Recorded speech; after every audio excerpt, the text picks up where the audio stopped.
Sir complex होता है, मतलब जब सामने वाले को हम देखते हैं, जो मतलब हमें चाहे हम कितने भी उससे बेटर हो पर फिर भी हमें लगता है कि हम उससे कम है, तो इस कॉम्प्लेक्सिटी की फीलिंग से हम आगे कैसे बढ़ें? आप किसी से ना कम हो ना ज्यादा हो, कुछ चीजों में आप किसी से कम हो, कुछ चीजों में ज्यादा हो। जैसे ही आपका ध्यान जाएगा जिस चीजों में आप कम हो उसकी तरफ, तो आप परेशान हो गए, और अगर आपका ध्यान जाएगा जहां पर आप ज्यादा हो उसकी तरफ, तो आप एक्साइटेड हो जाओगे। तो दोनों को ही छोड़ दो। You are unique, don't compare yourself with anyone. एक ऐसा कोट है जो मैंने सुना था जब आप लोगों की एज में मैं था, जिसका मेरी लाइफ के ऊपर बहुत तगड़ा असर हुआ था। उस एक कोटेशन ने मेरी थिंकिंग को एक अलग डायरेक्शन दी थी। That was, live your life today as most people won't, so that you can live the rest of your life as most people can't.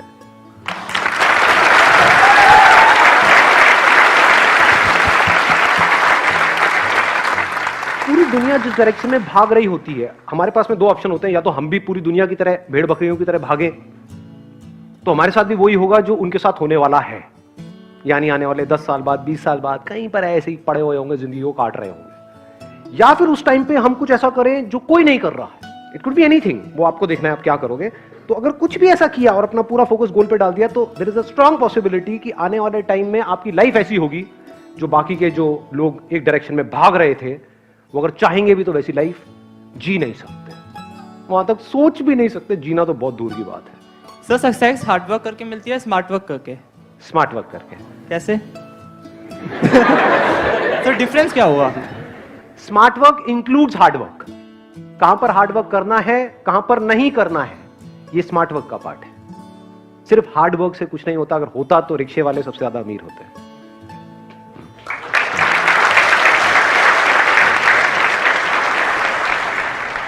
मुझे ये पूछना था, कुछ 2-3 दिन पहले ही मेरे साथ एक चीज हुई कि मतलब मेरा अकाउंट्स का पेपर था और मैं एकदम से पहला दिन मैंने वेस्ट कर दिया कि ये ऐसे ऐसे करूंगी, पूरा स्केड्यूल बना लिया कि ये करूंगी, पर कुछ नहीं हुआ। फिर उसके बाद ये मैं गुरुद्वारे गई, वहाँ कुछ टाइम बैठी, फिर उसके बाद आई, सब कुछ हो गया। अब ये है कि अगर उस समय पे मैं ये पास में गुरुद्वारा नहीं होता सपोज, और मैं नहीं गई होती, नहीं तो फिर उस समय क्या होता? घर में है ना, एक मिनट चुप रहो। घर में है ना गुरुद्वारा आपके? हाँ, देखो गुरुद्वारे जब हम जाते हैं तो क्या होता है, हमारा जो माइंड है वो पीसफुल हो जाता है थोड़ी देर के लिए, क्योंकि आप कनेक्ट करते हो गुरुद्वारे से। हो सकता है कोई और मस्जिद से करता है, कोई और मंदिर से करता है, तो जहां पर भी जा करके आपका माइंड रिलैक्स हो जाता है। बहुत सारे लोग मेरा सेशन इसीलिए देखते हैं। मुझे कई लोगों के कमेंट्स मिलते हैं कि सर जब रात को नींद नहीं आती ना, आपकी वीडियो लगा लेते हैं तो नींद आए। तो मैंने कहा मेरी वीडियो सोने के लिए देखते हो तुम? इसलिए बनाता हूँ, मतलब मैं लोरी सुना रहा हूँ, क्या कर रहा हूँ? अलग अलग तरह से लोग वीडियोज यूज कर रहे हैं।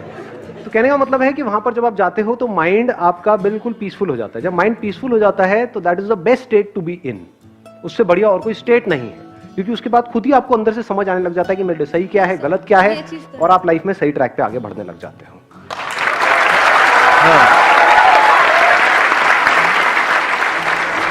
सर मेरा क्वेश्चन ये है कि हमें आपकी जरूरत क्यों पड़ती है? आपने यहाँ पे अभी 3 क्वेश्चन की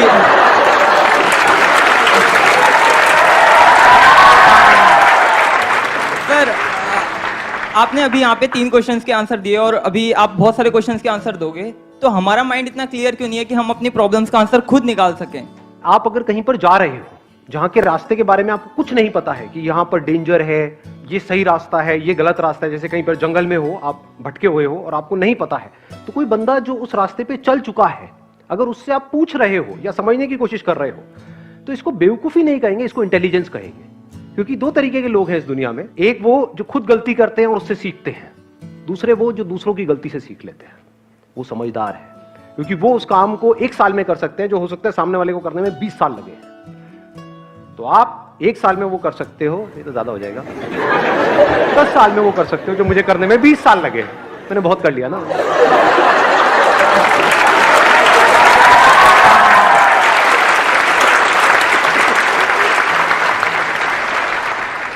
सेल्फ लव की इम्पोर्टेंस क्या है सक्सेसफुल होने में?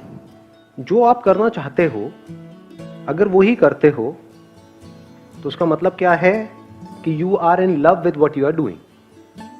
सो लव को डोंट इमेजिन कि भाई कि कुछ सेल्फ लव है तो मतलब बैठ करके अपनी स्किन को ऐसे टच करो। क्या बंदा है, कितना प्यारा है, अरे अरे, अरे। शीशे में देख रहे हो, निहार रहे हो, that is not self love, that is foolishness. तो what is self love? If you are doing something which you are passionate about, तो you are in love with what you are doing. If you are in love with what you are doing, you are bound to succeed.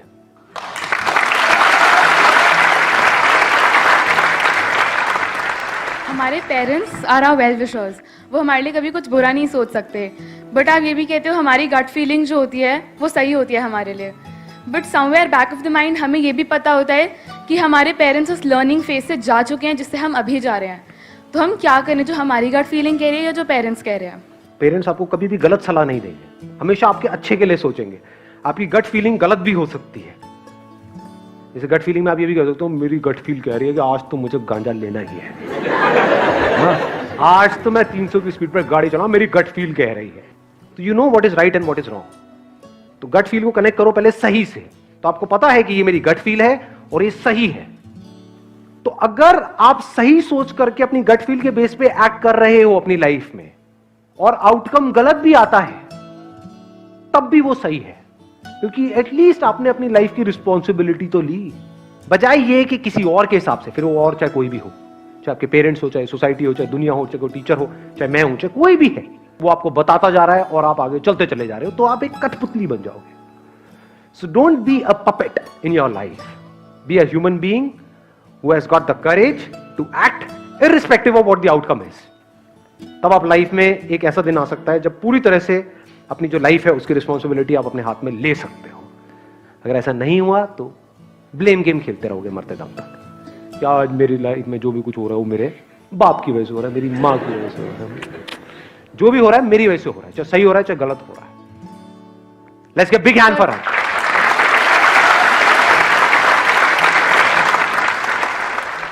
Sir मेरा सवाल है कि जैसे कि हम कितने भी अच्छे हों, लेकिन जो हमारा गुस्सा होता है ना, वो हमारी सारी अच्छाई, जैसे आप कहते हैं तेल लेने चली जाती है, अगर गुस्सा आ जाता है तो हमारी सारी अच्छाई एकदम बेकार हो जाती है। तो उसको कैसे कंट्रोल करें, क्योंकि गुस्सा बहुत ज्यादा है, टीन अपना फोन फेंक देते हैं, मम्मी पापा पे गुस्सा करता है, आपको तो पता ही है। मुझे तो पता ही है, मतलब मेरे बच्चे भी मेरे पे करते हैं। सर ये अगर से सॉल्यूशन दे सकते तो sir. I am just trying to, अरे मैं हूं सर। गुस्सा क्या है? बेसिकली एनर्जी है। हमारे पास में दो ऑप्शंस है, या तो चाहे तो गुस्से के थ्रू उसको एक्सप्रेस करें, या फिर उस पूरी एनर्जी को जो भी हमारे ड्रीम्स हैं, जो भी गोल्स हैं, उसको पूरा करने में लगा दें। This choice is entirely yours. गुस्सा है, अगर आप ध्यान से देखोगे तो मेरी भी कई सेशंस में आपको एग्रेशन नजर आएगा। So that aggression is there in everybody, that aggression is not bad, that aggression is energy. तो एनर्जी को मैनिफेस्ट करने के दो तरीके हैं, एक है कि थ्रू एंगर, या फिर है अपना जो भी आप काम कर रहे हो वहां पर अपनी पूरी एनर्जी लगा दी आपने। Thank you sir.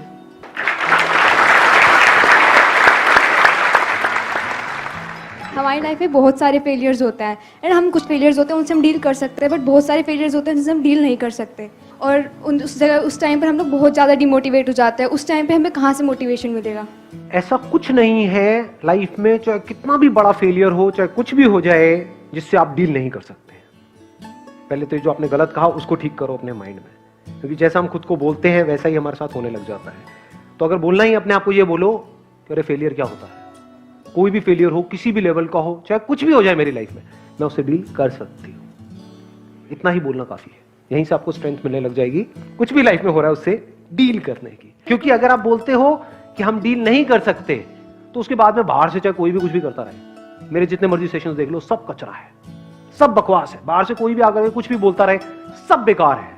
मेरे सेशंस पता है कब काम के हैं आप लोगों के लिए? जब आप यहां पर आए हो, बैठे हो और अपने आप के अंदर ये बोल रहे हो कि हाँ मैं अपने आप को बदल सकता हूं, मैं बदलना चाहता हूं और मैं बदल के रहूंगा। अब मुझे सुन रहे हो तो फायदा है। बट अगर आप बोलते हो कि नहीं मेरी तो जो प्रॉब्लम्स है मैं उसमें ये नहीं कर सकता, सब बकवास है, टाइम पास है। सर एक्चुअली मैं अपने करियर में बिजनेस फील्ड की तरफ आगे बढ़ रही हूँ, तो उसमें हमें मतलब सिखाया जाता है कि कम्युनिकेशन स्किल्स बहुत इंपॉर्टेंट है। तो मेरी बहुत अच्छी नहीं है कम्युनिकेशन स्किल्स, तो हम उसको कैसे इंप्रूव कर सकते हैं? जैसे कि मुझे एक प्रोडक्ट बेचना है, तो मैं उसको कैसे इंप्रूव करूँ कि कस्टमर बहुत जल्दी इंप्रेस हो जाए कि वो प्रोडक्ट खरीद ले? प्रैक्टिस करते रहो। उसके बारे में सोचने से कम्युनिकेशन स्किल्स इंप्रूव नहीं होती हैं, प्रैक्टिस। सर जैसे मैं कुछ करती हूँ तो फिर मतलब लोग सामने से नेगेटिव कमेंट्स करते हैं कि तू सही नहीं कर रही है, तो मैं डिमोटिवेटेड फील करती हूँ। क्यों? क्योंकि अभी आप एक्चुअल में सही नहीं कर रहे हो। आपने मेरा पहला सेशन देखा है? Yes sir. इतना वाहियात है कि देखोगे तो आंखों से खून के आंसू टपकेंगे। Yes sir.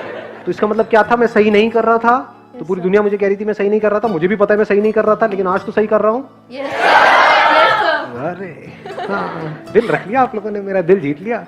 5 मिनट के लिए और चलेगा अब ये सेशन। हाँ।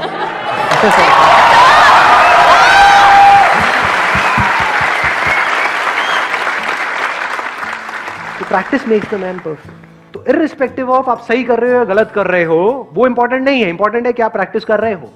अगर प्रैक्टिस करते रहे, अपनी जो स्किल्स हैं उसको इंप्रूव करने की, अपनी कम्युनिकेशन स्किल्स को इंप्रूव करने की, अपनी सेलिंग स्किल्स को इंप्रूव करने की, कहीं किसी बुक में पढ़ा, फिर उसमें जो पढ़ा उसको अप्लाई किया, फिर कुछ गलतियां करी, लेकिन आप अगर प्रैक्टिस करते रहे तो आज नहीं तो कल कमाल के कम्युनिकेटर बन जाओगे। Thank you sir.